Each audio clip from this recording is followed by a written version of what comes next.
Selamat datang di channel Alur Donghua. Sebelum menonton, silahkan subscribe, biar Mimin tambah semangat update-nya. Apakah kalian berdua punya ide tentang cara mendistribusikan barang-barang ini? Lin Siki menjilat bibirnya dan bertanya. Mari kita lihat apa yang ada di dalam botol batu giok dan kotak batu giok, kata Lin Jiu. Dia mengambil botol batu giok putih dan membuka tutupnya. Han Li mengambil botol giok lainnya dan membuka tutupnya. Dua aroma harum yang identik menyebar dari dua botol. Mereka bertiga hanya mengendus sedikit sebelum merasa nyaman dan semangat mereka bangkit. Ada lebih dari 10 pil kuning di setiap botol batu giok. Mereka seukuran ibu jari dan bersinar redup. Meskipun Han Li tidak mengenali nama pil obat ini, dia tahu dari pengalaman penyempurnaan pilnya bahwa pil obat kuning ini pasti pil obat yang dapat meningkatkan kultivasi seseorang.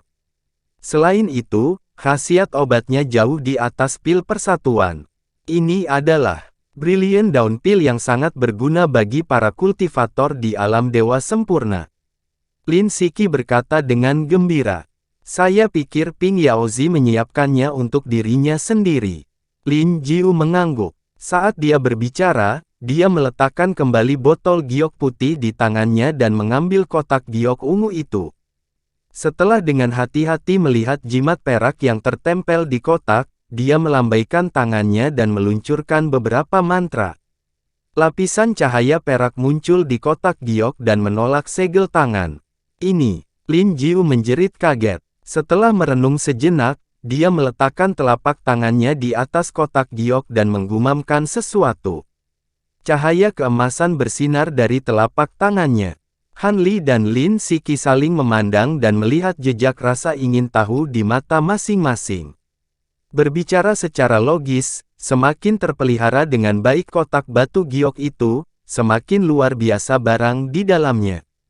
Lin Jiu juga tahu ini. Dia ingin menggunakan metode yang lebih kuat untuk memecahkan batasan pada kotak batu giok. Saat mantra rendah keluar dari mulutnya, cahaya perak yang menyilaukan muncul di kotak batu giok. Itu terkait dengan cahaya keemasan yang dipancarkan oleh telapak tangan yang menempel di kotak batu giok. Serangkaian suara berderak tajam terdengar, dan semua cahaya keemasan terhalang. Lin Jiu mengerutkan kening dan cahaya keemasan di telapak tangannya bersinar terang. Rune emas muncul di telapak tangannya. Namun, hal yang aneh adalah bahwa cahaya perak yang dipancarkan oleh kotak batu giok juga menjadi cerah, dan mengeluarkan serangkaian suara berdenting, tetapi masih tidak menunjukkan tanda-tanda rusak. Wajah Lin Jiu menjadi gelap, dan butir-butir keringat mulai terbentuk di dahinya. Namun, telapak tangannya tidak meninggalkan kotak batu giok saat cahaya keemasan menjadi semakin menyilaukan.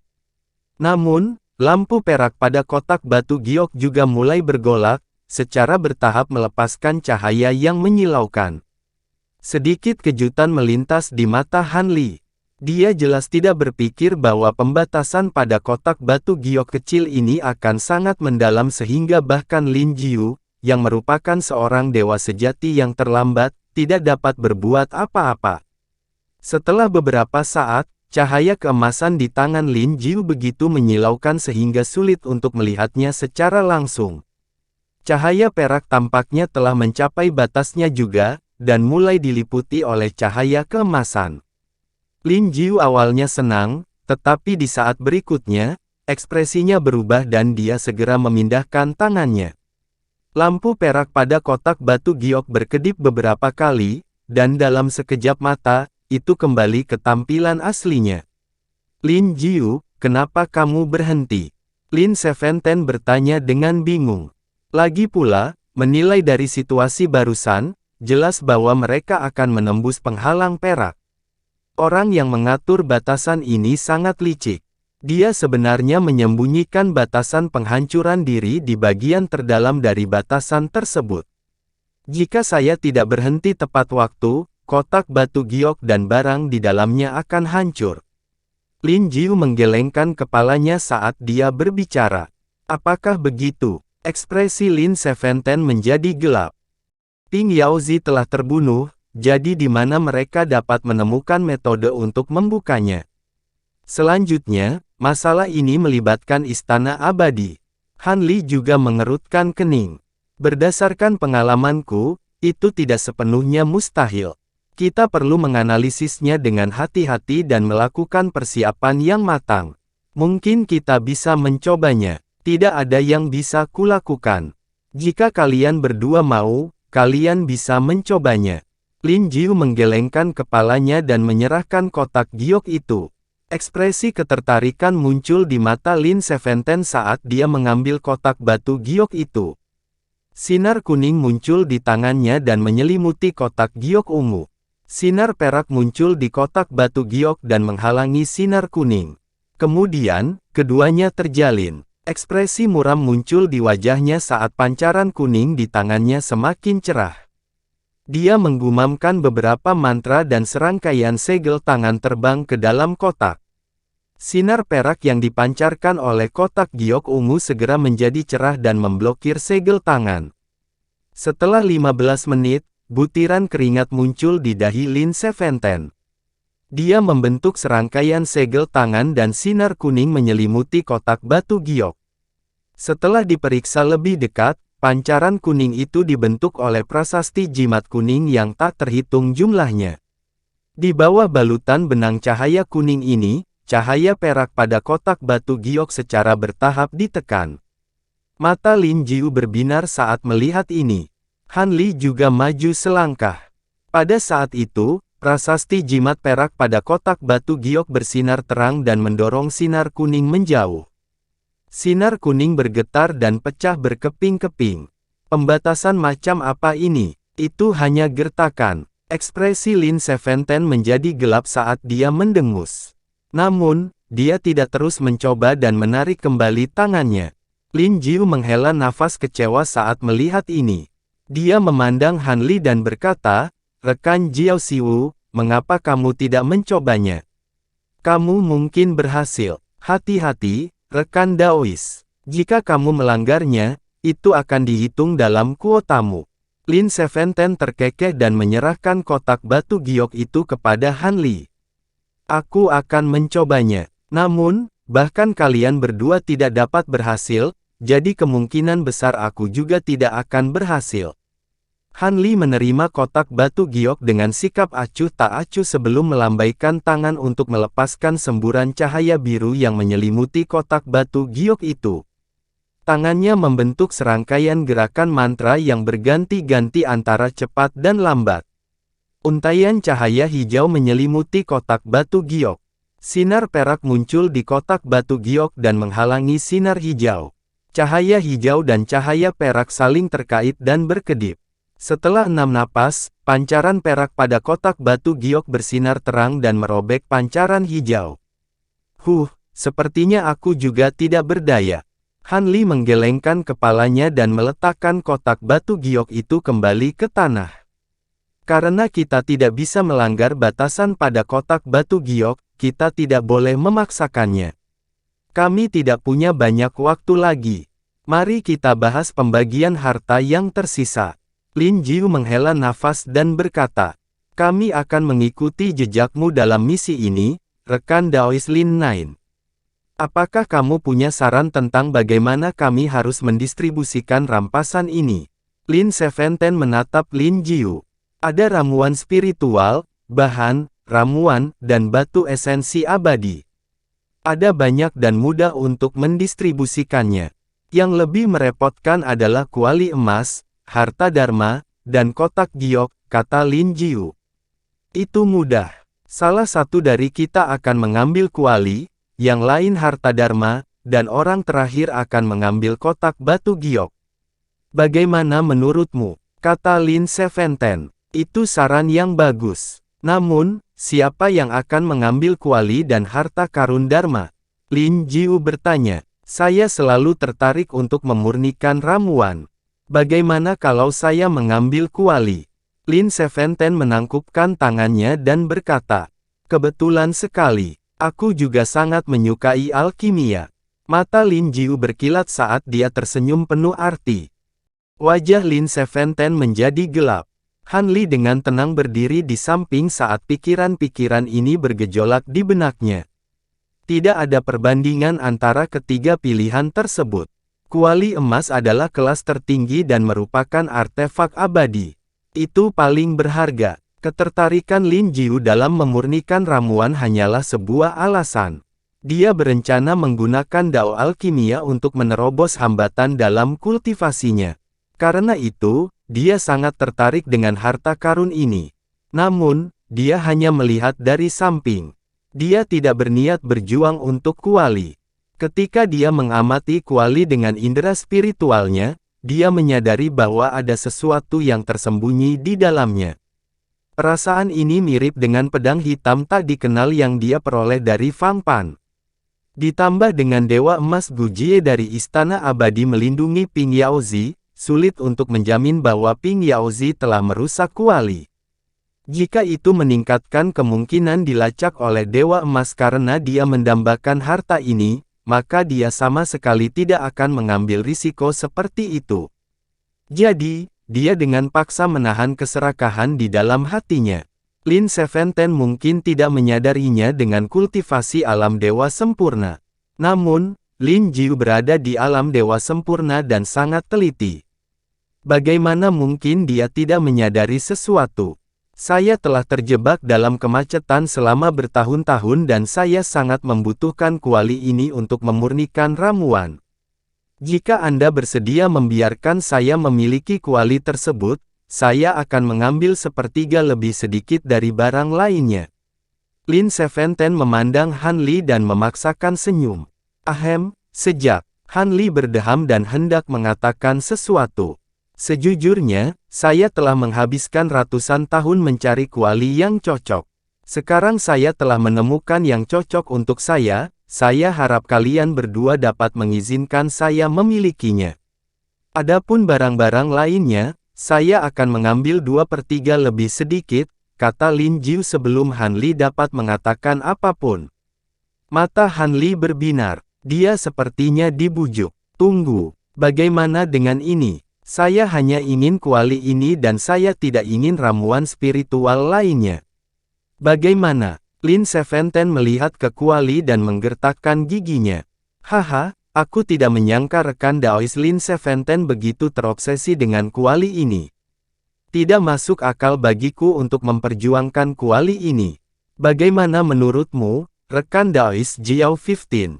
Lin Jiu tersenyum dan menoleh untuk melihat Han Li. Karena kalian berdua sudah mengambil keputusan, aku tidak akan merebut kuali itu darimu. Selamat, rekan Taois Lin Seventen. Jika Anda memiliki kuali ini saat Anda tidak sadarkan diri, Anda akan bangun lebih cepat. Han Li tersenyum dan menangkupkan tangannya ke arah Lin Seventen. Terima kasih, terima kasih. Ketika Lin Seventen mendengar ejekan dalam suara Han Li, dia sangat marah. Namun, ketika dia memikirkan kembali apa yang baru saja dilakukan Han Li padanya, amarahnya hilang. Sekarang dia lega, dia segera melambaikan tangannya, melepaskan semburan cahaya kuning sebelum menyimpan tungku pil itu. Dia merasakan hatinya sakit saat melihat bahan berharga di lantai. Dia berbalik dan berjalan ke samping. Yang mana dari harta sihir dan kotak batu giok yang tersisa yang kamu inginkan? Lin Jiu menatap Han Li dan bertanya. Han Li menunjuk ke harta sihir dan berkata, aku sudah kehilangan 2 set lengkap harta roh pedang terbang. Saat ini aku kekurangan harta sihir yang cocok, jadi aku akan mengambil ini. Haha, rekan Daois Jiao 15, bukankah kamu mengolah hukum berbasis air? Sebagian besar harta ajaib ini berbahan dasar logam dan tidak cocok dengan Anda. Secara kebetulan, saya mengolah teknik kultivasi berbasis logam, yang cocok dengan harta ajaib ini. Omong-omong, batasan kotak batu giok sangat aneh. Pasti ada harta yang sangat berharga di dalamnya. Saya akan memberikannya kepada Anda, rekan Daois Jiao 15, kata Lin Jiu sambil tersenyum. Item di dalam kotak batu giok mungkin sama berharganya seperti yang Anda katakan, tetapi batasan pada kotak itu sangat aneh. Jika kita tidak hati-hati, itu akan hancur sendiri. Itu akan membuang-buang harta. Menurut pendapat saya, rekan Daois Lin Nine memiliki peluang terbaik untuk membuka kotak ini, jadi saya akan meminta beberapa harta yang lebih praktis, jawab Han Li dengan menggelengkan kepalanya. Jiao Siwu, kamu salah. Jika bukan karena kamu, kami bertiga mungkin tidak akan bisa memasuki lembah ini. Jika Anda tidak dapat membukanya, maka saya memiliki lebih sedikit harapan. Saya yakin Anda tidak akan memaksa saya untuk melakukan sesuatu yang tidak ingin saya lakukan, bukan? Lin Jiu memandang Han Li dengan ekspresi penuh arti. Kamu menyanjungku, rekan Taois. Aku sangat menyadari kemampuanku sendiri. Setelah usahaku sebelumnya, aku percaya bahwa peluangku untuk membuka kotak batu giok kurang dari 10%. Sebenarnya dengan status dan kultivasi Anda pasti punya banyak teman. Pasti ada beberapa orang yang mahir dalam Dao of Restrictions. Han Li menggelengkan kepalanya dan berkata, Jiao Siwu, kamu hanya ingin beberapa harta roh untuk menebus kerugianmu, kan? Bagaimana dengan ini? Selain kotak batu giok dan pil yang tidak berguna, Anda dapat mengambil 60% bahan yang tersisa dan saya akan mengambil 40%. Dengan begitu, Anda tidak akan dirugikan, bukan? Lin Jiu memandang Han Li dan terdiam sesaat. Dia sepertinya telah mengambil keputusan. Ini, baiklah. Namun, rumput naga bertanduk dan kayu penangkap petir sangat berguna bagiku. Bisakah Anda memberikannya kepada saya? Anda dapat memilih sesuatu yang bernilai sama dari bahan sebagai kompensasi.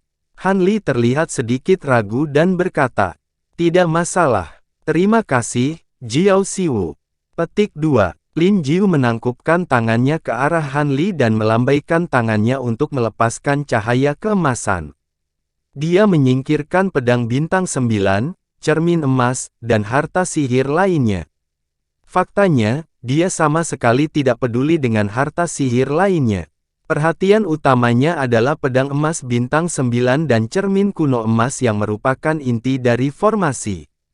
Kedua harta roh tipe logam yang sangat murni ini sangat cocok dengan metode kultivasinya. Setelah dia mendapatkannya, dia hanya perlu menyempurnakannya selama 1000 tahun, dan dia akan segera mendapatkan dua harta karun besar yang tidak kalah dengan senjata peri. Karena itu adalah hal-hal yang harus dia dapatkan. Mata Han Li berkilat dan dia tersenyum. Dia melambaikan tangannya, cahaya hijau menyala dan kotak giok ungu serta pil dao yang tidak berguna menghilang tanpa jejak. Keduanya melihat tumpukan ramuan roh, material, dan batu esensi abadi. Mereka dengan cepat dibagi menjadi dua bagian dengan ukuran berbeda dan masing-masing mengambil satu porsi. Pada titik ini, mereka bertiga telah membagi semua harta dan mengambil apa yang mereka butuhkan. Terlepas dari ekspresi yang sedikit pahit di wajah Han Li, semuanya cukup senang. Baiklah, jangan buang waktu lagi. Ayo pergi. Lin Jiu menjentikkan jarinya dan bola api terbang keluar. Itu mengubah mayat Ping Yaozi menjadi abu. Han Li mengerutkan kening dan mendesah dalam hatinya. Dia tidak mengatakan apa-apa. Mereka bertiga dengan cepat meninggalkan lembah dan berubah menjadi 3 sinar cahaya. Beberapa bulan kemudian, 3 kultivator berjalan keluar dari aula teleportasi Pulau Makam Berkabut. Mereka datang ke daerah terpencil di dekat alun-alun. Ada seorang pria kekar, seorang sarjana berbaju hijau, dan seorang pemuda berkulit putih. Mereka adalah Han Li dan dua lainnya. Ada pergantian peristiwa yang tidak terduga selama misi ini. Terima kasih kepada kalian berdua, kami berhasil melewati ini tanpa kecelakaan.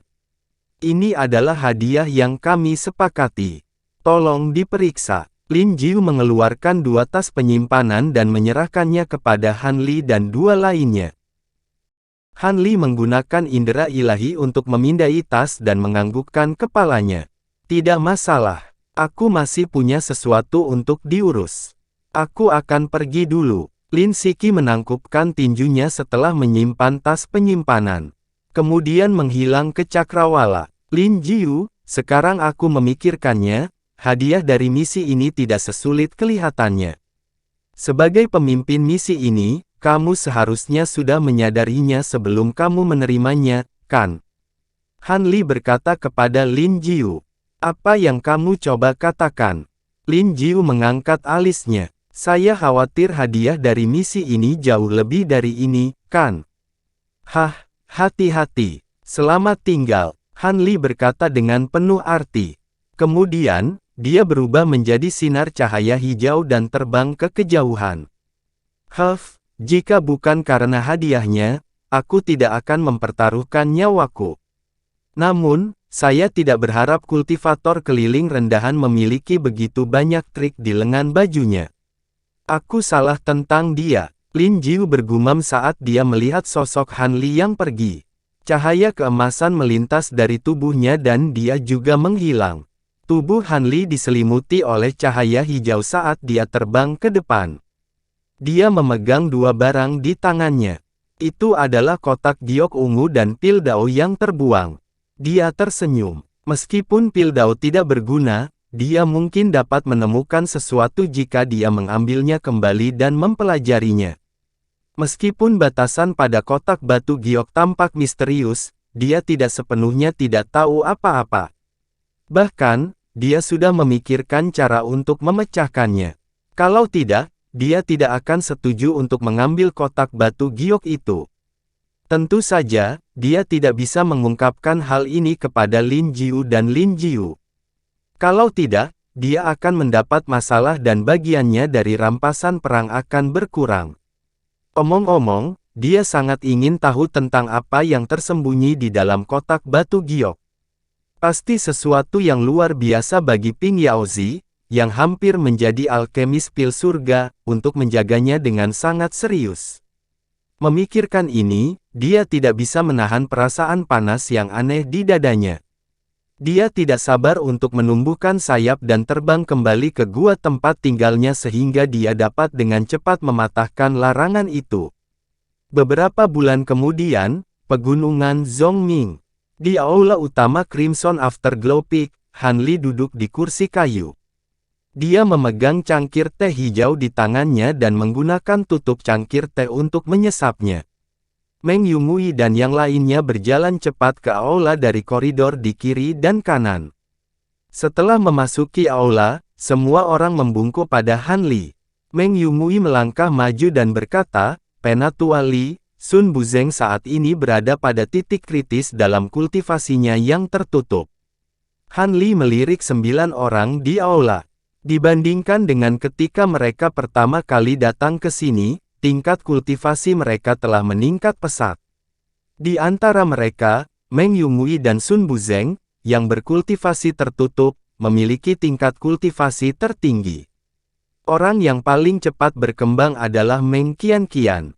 Saat ini, dia berdiri di samping Meng Yumui dan menatap Han Li dengan matanya yang besar dan berair. Matanya dipenuhi dengan rasa hormat. Aku akan meninggalkan sekte untuk jangka waktu tertentu. Saya memanggil Anda ke sini hari ini karena ada sesuatu yang ingin saya sampaikan kepada Anda, kata Han Li. Tolong beri kami instruksi Anda, Penatua. Meng Yumui sedikit terkejut tapi dia segera menangkupkan tinjunya dan berkata, setelah aku pergi, Crimson Afterglow Peak akan disegel sementara dan tidak akan menerima tamu. Selama periode waktu ini, jika tidak diperlukan, jangan tinggalkan puncaknya. Tinggallah di gua dan berkultivasi dengan damai. Anda hanya perlu merawat ramuan spiritual di kebun ramuan spiritual. Adapun sumber daya kultivasi, saya akan memberikannya kepada Yumui. Baiklah, kamu boleh pergi sekarang. Setelah memberikan instruksi ini, Han Li melambaikan tangannya dan berkata, iya. Semua orang menanggapi dengan hormat, berbalik dan berjalan keluar dari aula. Meng Yun Gui ingin menunggu Han Li membagikan pil obat, jadi dia tentu saja tidak pergi. Meng Qianqian ragu sejenak sebelum dia mengikuti kelompok itu keluar. Qianqian, kamu juga tinggal di sini. Han Li tiba-tiba memanggilnya. Hati Meng Qianqian melonjak kegirangan saat mendengar ini.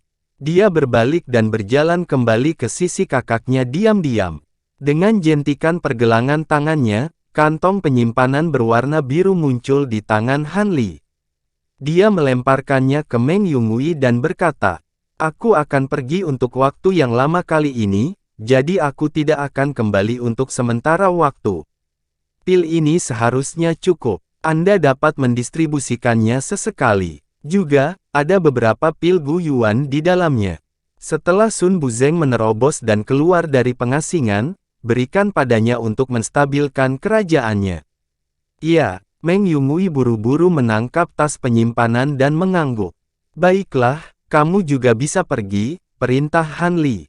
Ketika Meng Yunggui mendengar ini, dia menatap saudara perempuannya dengan ekspresi sedikit terkejut, tetapi dia masih minta diri dan meninggalkan aula. "Aku pergi untuk melihatnya beberapa hari yang lalu. Kamu merawat telur itu dengan baik. Meski belum menetas, vitalitas di dalam telur sangat kuat. Bahkan saya terkejut dengan itu," kata Han Li sambil tersenyum. "Ini Qianqian yang tidak melakukan pekerjaan dengan baik, jadi belum menetas," kata Meng Qianqian dengan kepala tertunduk karena malu. "Menetas tergantung takdir. Waktunya belum tepat, jadi kamu tidak perlu terlalu khawatir. Kamu hanya perlu terus menjaganya," kata Han Li. "Yakinlah, Tetua Li, Qianqian pasti akan menjaganya dengan baik," kata Meng Qianqian dengan anggukan kuat. Han Li tersenyum dan melambaikan tangannya untuk mengeluarkan botol batu giok putih kecil dan menyerahkannya padanya. Dia berkata, "Saya mendapatkan sebotol flame pil ini ketika saya keluar. Anda dapat menggunakannya sekarang. Ini akan sangat membantu untuk meningkatkan kecepatan kultivasi Anda." "Terima kasih, Penatua Li." Meng Qianqian buru-buru menerimanya dengan kedua tangan dan berkata sambil tersenyum. "Baiklah, kamu harus melakukan apa yang perlu kamu lakukan," kata Han Li dengan lambaian tangannya. Meng Qianqian mendengar ini tetapi ragu-ragu. "Ada apa? Ada apa lagi? Katakan saja," kata Han Li saat melihat ini. "Penatua Li, kamu baru saja kembali dari perjalanan belum lama ini. Sekarang kamu akan keluar lagi dan menyegel gunung, aku sedikit khawatir. Apakah terjadi sesuatu?" Meng Qianqian berkata dengan sedikit ragu. "Gadis bodoh, aku adalah dewa sejati. Apa yang bisa terjadi?" kata Han Li sambil tersenyum. "Begitu, itu bagus. Qianqian akan pergi." Meng Qianqian mendengar ini dan berbalik untuk pergi seolah merasa lega. Han Li menyaksikan sosok Meng Qianqian menghilang. Senyum di wajahnya menghilang dan ekspresinya berangsur-angsur menjadi serius. Dia mengatakannya dengan santai, tetapi kenyataannya, dia sedikit gelisah. Sudah kurang dari 3 hari sejak dia kembali ke sekte, tapi sudah lebih dari setengah tahun sejak dia meninggalkan benua Frost Kegelapan.